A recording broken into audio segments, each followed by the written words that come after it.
সুপ্রভাত বন্ধুরা, সবাই কেমন আছো? আশা করি ভালোই আছো, আমিও ভালো আছি। তো প্রতিদিনের মতো আজও একটা নতুন ভিডিওতে সবাইকে স্বাগত জানাই। মুরগিগুলো দেখছো কেমন? টাকা দিয়ে রেখেছিলাম, উঠিয়ে দেখে নিলাম একবার ওরা সকালবেলা ঠিকঠাক আছে কি না। ঠিকই আছে। তো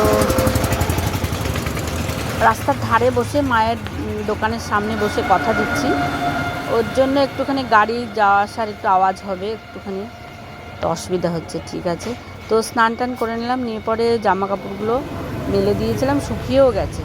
এবার উঠিয়ে নিচ্ছি, উঠিয়ে নিয়ে রেখে এলাম। দিয়ে পরে এবারে গরুটা দেখছি ভ্যাবাচ্ছে, মানে গরুটার খিদে পেয়েছে। তো খিদে পেয়েছে, গরুটাকে একটু খেতে দেবো। খড়টা ওখানে কুচিয়ে রেখে দিয়ে এক ভদ্রলোক আছে, খড় কুচিয়ে দেয় মাকে।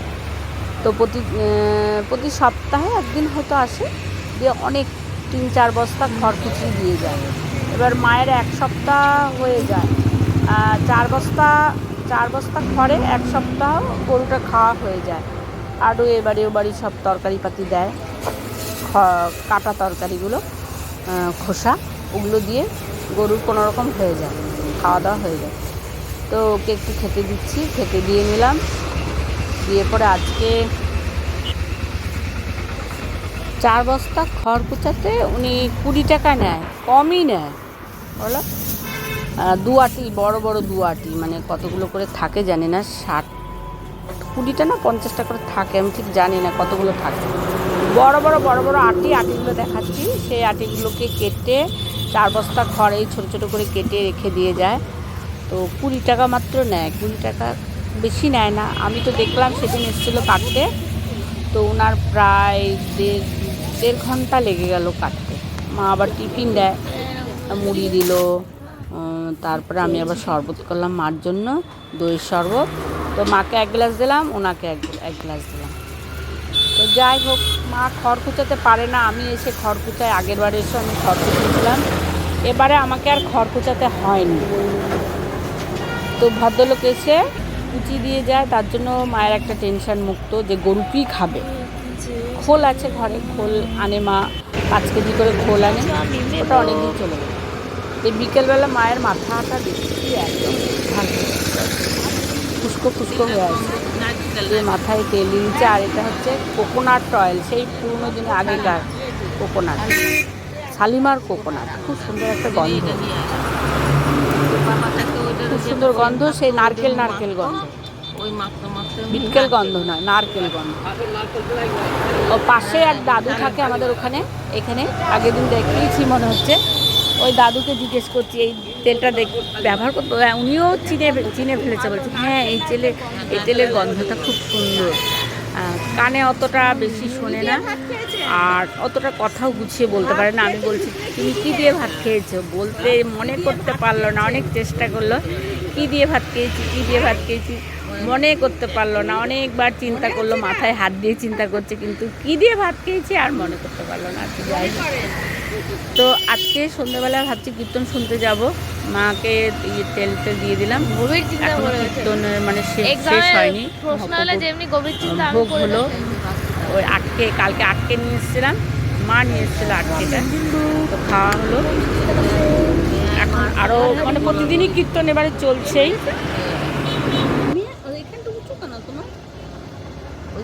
এরকম জন্য যাব কীর্তন শুনতে। তো রাতে কীর্তন শুনতে এসেছি এখানে, তোমার হচ্ছে পালা কীর্তন চলছে। বৃন্দাবনে চলো ভক্তবৃন্দ, বৃন্দাবনে চলো, কীর্তন হচ্ছে, বেশ ভালোই লাগলো। রাত 10টা পর্যন্ত কীর্তন শুনলাম, রাত 10টা বেজে গেল, অনেক শোনো তোমরা।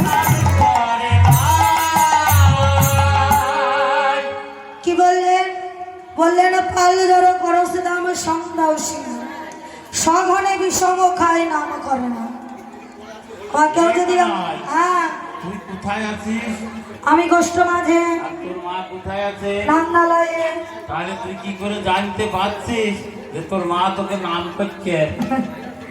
আচ্ছা, আমি আছি গোষ্ঠ মাঝে, আমার মা আছে নন্দালয়ে, আমি কি করে বুঝতে পারছি আমার মা কি করে নাম করছে? শোন ভাই, ভক্তিবতী পিতা যদি একবার আমায় আকুল প্রাণে ডাকে, আমি যে সেই মায়ের ডাক শুনতে পাই।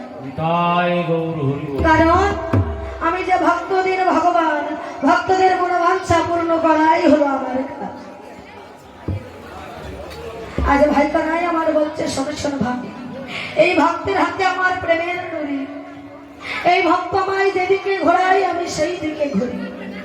এই ভক্ত যদি আমায় সেবা দেয় তবে আমি সেবা গ্রহণ করি, আর নইলে আমি উপবাসী যাই। এই ভক্তই আমার মাতা পিতা, ভক্তই আমার গুরু। এই ভক্ত জনাই নাম রেখেছে বাঞ্ছা কল্পতরু। তা আমার মা যশোমতী নয়, এই বৃন্দাবনে কোনো ভক্তিবতী মা যদি আমায় একবার ডাকে, আমি যে সেই মায়ের ডাকে শুনতে পাই। তাই আজ ভাই কানাই আমার বলছে, শোনো ভাই, আজ আমার মা আমায় কেন ডাকছে জানিস? বলছে কেন? তাহলে শোন। বলি আজ মাঠে আমাদের বিলম্ব দেখিয়া,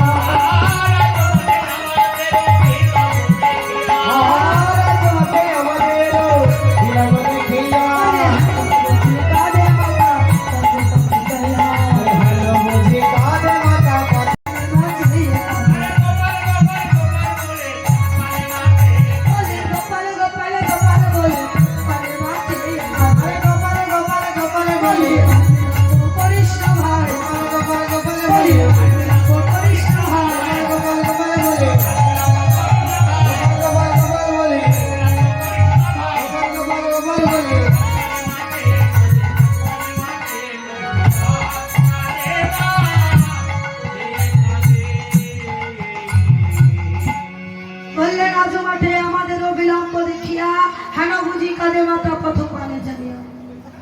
শোনো ভাই, আমি যদি ঘরে ফিরে না যাই তাহলে আমার মা যশোমতী আমার জন্য কাঁদবে। তোর কাছে বলে রাখি ভাই, এই জগতে যদি কেউ মাতা পিতাকে কাঁদায় তাকেও একদিন কাঁদতে হবে। আমার আজকালকার সন্তানরা কি করে গো? মা বাবাকে কাঁদায়, মা বাবার কথা শোনে না। যদি জিজ্ঞাসা করে বাবা তুই কোথায় যাচ্ছিস, আমি যেখানে যাই না, তোমার কি? সব সময় বাবা কোথায় যাচ্ছিস, সব কি তোমায় বলে যেতে হবে? আমার গোপালকে তেমন করে, মা যশোমতীকে করে না। তাই ভগবান আমার এই জগৎজীবকে শিক্ষা দেবার জন্য আজ বলে গেল, বললেন শোনো, এই জগতে কেউ মাকে কাঁদিও না। এই জগতে যদি তোমরা কেউ মাতা পিতাকে কাঁদাও তবে তোমাকেও একদিন এমন ভাবে কাঁদতে হবে। একটা মা 10 মাস 10 দিন গর্ভে ধারণ করে একটা সন্তানকে এই সুন্দর পৃথিবীর আলো দেখায়, তাই না? সেই সন্তানটাই আমার মাতা পিতাকে বলে তুমি আমার জন্য কি করেছো। সেই সন্তানটা ভাবে না যে মা 10 মাস 10 দিন গর্ভে ধারণ করলো, অবশ্যই সেই সুন্দর পৃথিবীটাকে দর্শন করালো, তার বুকের দুগ্ধ পান করালো, তাকে তিলে তিলে বড় করলো।